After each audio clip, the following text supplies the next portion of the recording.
It's amazing how the journey of life connects us to some of the most authentic treasures. Sometimes it's the things that you find along the way that increase your value. But sometimes it's just the joy of finding out that what you were looking for, you found in yourself.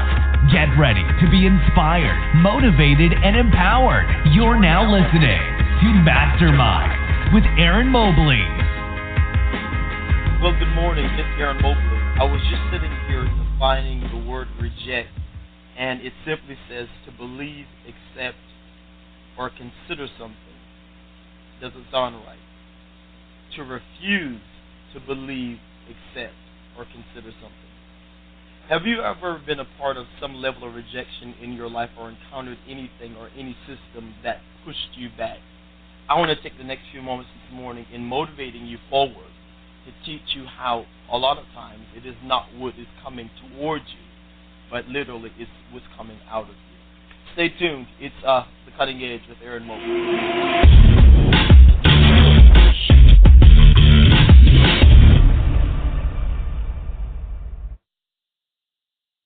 Well, good morning.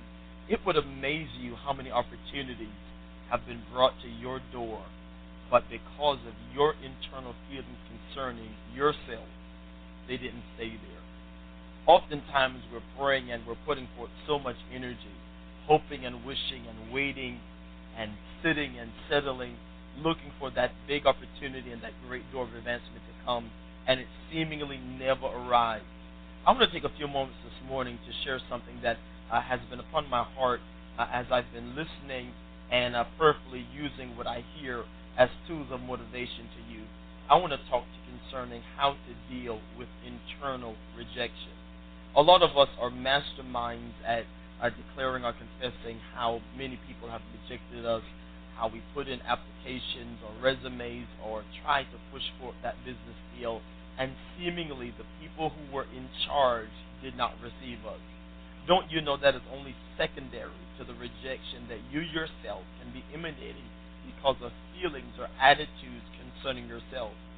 It doesn't take a rocket scientist to understand that many of us who are very skilled and very gifted, somewhere on the inside of us, deal with some level of internal rejection, some level of inadequacy, or some level of feeling as though I can't go through this next door because of what I've experienced, who I've been, what I've done.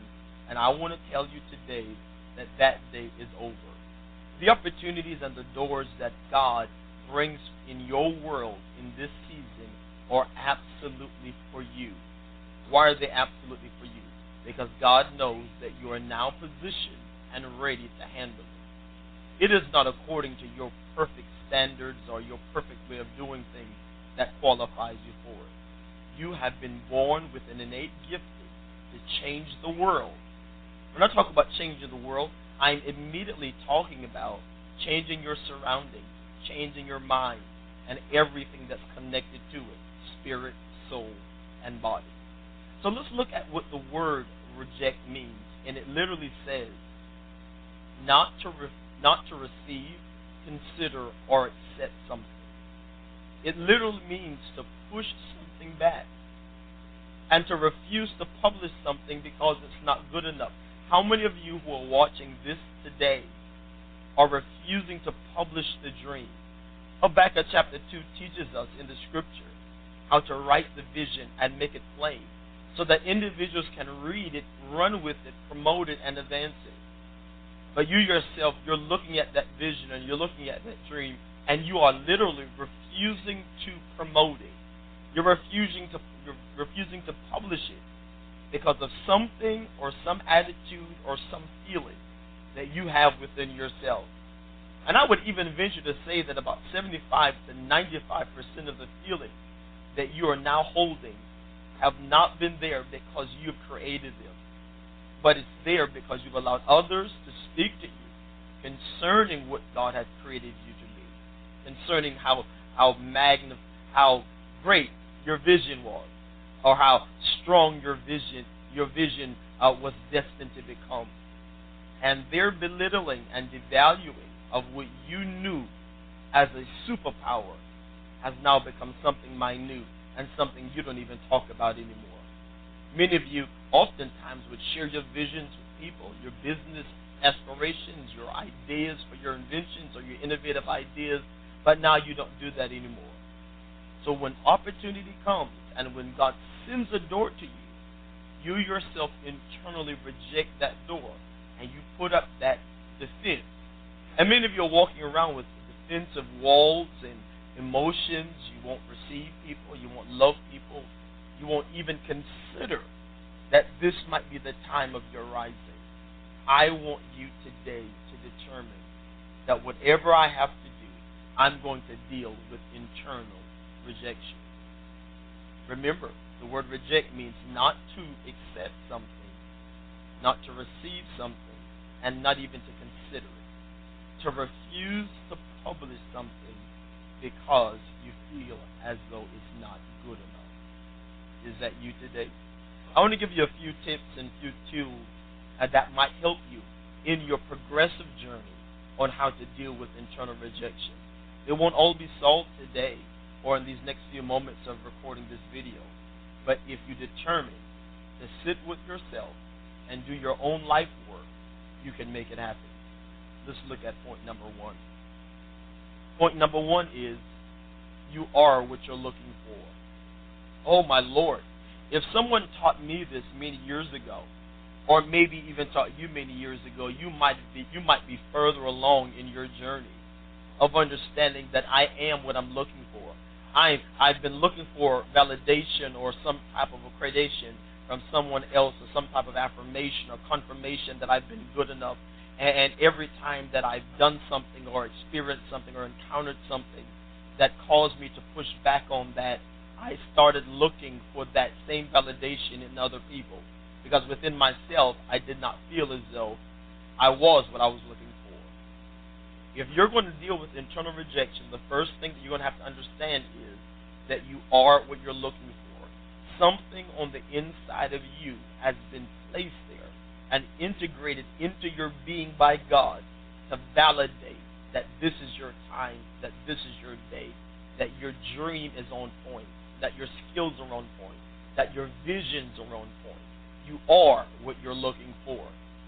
I don't want you ever again to allow people to be your seal, your stamp on you being the right person, your seal or your stamp on you being this great gift to the world. Honor yourself as the gift.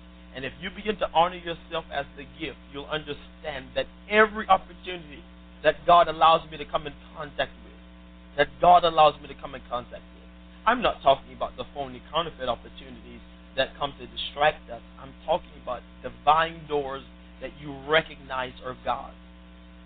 How many of us have ever seen something that we knew was God, but it was our internal capacity to believe that stopped us from receiving it? You are what you're looking for. Let's look at point number two. Point number two, position yourself to be found. Listen, it is not up to you to qualify or manage how God sends people to bless you. Qualify or manage how God sends people to encourage you or to support you. A lot of our support has been sent away because of our feeling of inadequacy, because of our feelings of qualification. We have pushed back the support that was divinely sent to us to help us in our vision, to help us in our business, to help us in ministry, to help us write the book, to help us finish the play, to help us produce a television show. A lot of our support they're not in our world at this moment because we pushed it back. Position yourself to be found, and once you position yourself to be found, the rest is up to God. Trust who God sends to support you in this day. This is your day. Position yourself to be found. Let's look at point number three. I love this one. God is always preparing your replacement. I know that sounds very crazy because I'm taking these few moments to encourage you, but I want to tell you God is always preparing your replacement. That's why opportunities and discerning divine doors is going to be very important for you in this season. That you understand that God is always preparing your replacement. So if promotion does not come from, if promotion does not come from the north, the south, the east, and the west, and it only comes from God, he sets up one and puts down another. You have to understand that promotion from God does not come until you're ready. Promotion from God does not come until you're ready. No more can you qualify yourself or how you feel internally or what your history has been or the road that you've walked in. No more should you be able to use that as a qualifying standard to accepting opportunity. Because when God sends an opportunity, he sends it because he knows that you are ready. A lot of times when God sends people in our lives or opportunities or doors, sometimes when you're dealing with internal rejection, the first thing you can say is, if they only knew who I was. If they only knew who I was. Guess what, beloved? The mercies of God, they are new today. It is who you were. Maybe your mind was messed up. Maybe the way you thought about things were messed up. And now today God sends someone, you're saying, they just don't know the real me yet. Listen, who God sends in your life today is according to who he has created and transformed you to be today. And guess what? Those divine doors, they don't even care. Because they're seeing a part of you that maybe yesterday hid, a part of you that maybe your past experiences didn't reveal. God has fine-tuned their mind to see only that. And that is what they're coming to support. That is what they're coming to bless. That is what they're coming to enhance. They could care less about the other stuff. Don't attempt to manage who God sends based on your feeling of qualification. God has this. Promotion does not come until he knows that you're ready to receive it. All right? Point number 4. Stay around people that will jog your memory. What does that mean? The only time that internal rejection is fueled on the inside of you, or one of the greatest times rather, is because of ignorance concerning who you really are. So you have to learn how to surround yourself with people that will aid you in jogging your memory. People that will remind you who you are. People whose mere presence stimulates and motivates a part of you that was asleep while you were around other people. So it might be a time of separation, but it is also a time of divine connection to individuals that awaken a part of you. Now the parts of you that they're awakening, they're innate to who you are. You're comfortable in this new person. It is not something strange or unfamiliar. You're comfortable with this. So begin to look for connections that wake up a part of your mind, a part of your spirit, a part of your heart that you've not been able to walk in. People whose mere company brings a light on the inside of you or turns up the light that was already there. Find people that will help you jog your memory. I want to remind you concerning the scripture where it talks about Mephibosheth, who was the son of Jonathan. David, who loved Jonathan, was now dead, but David and Jonathan made a covenant one with another. On the way out, Mephibosheth's nurse drops him. He becomes lame upon his feet and is transferred to a place called Lodabar, a place where nothing good was happening. It was just a very devastating place. And there he spends a good portion of his life. Until one day, David's memory is jogged, and he remembers the covenant that he made with Jonathan and begins to seek for any person that was related to him. Don't you know that at this very moment, someone is looking for you? They may have never known your name before. They may have never known who you were or anything you had to offer. But they are looking for you. Have that confidence. He finds Mephibosheth. And I want to show you how internal rejection has the possibility of pushing back divine doors. David approaches Mephibosheth. Mephibosheth understands who David is as a king, as a person of stature or prominence. The first thing out of his mouth is, I'm a dead dog. Why would you even consider coming to me? Mephibosheth knew who he was but the level of internal rejection in him refused to allow him to accept it.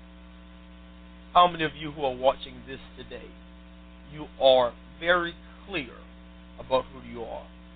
You're very clear about your dream. You're very clear about your vision. You're very clear about what God's called you to do. But because of how you're feeling, you're refusing to accept it.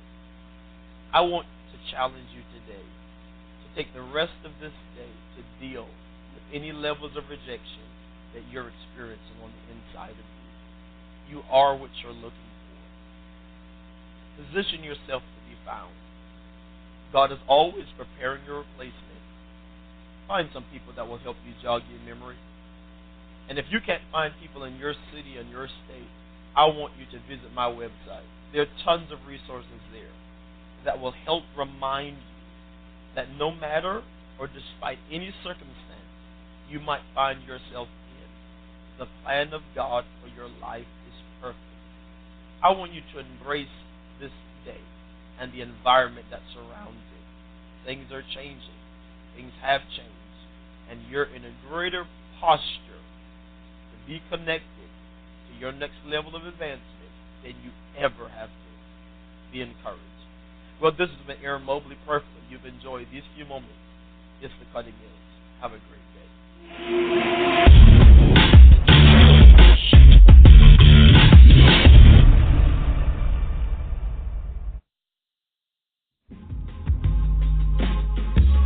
Thank you for listening to this episode of Masterminds with Aaron Mobley. For more information about Aaron and how you can connect for more resources, please visit his interactive website at www.aaronjmobley.com. As always, when others have forgotten about your visions and others have forgotten about your dreams, Aaron Mobley is praying for you.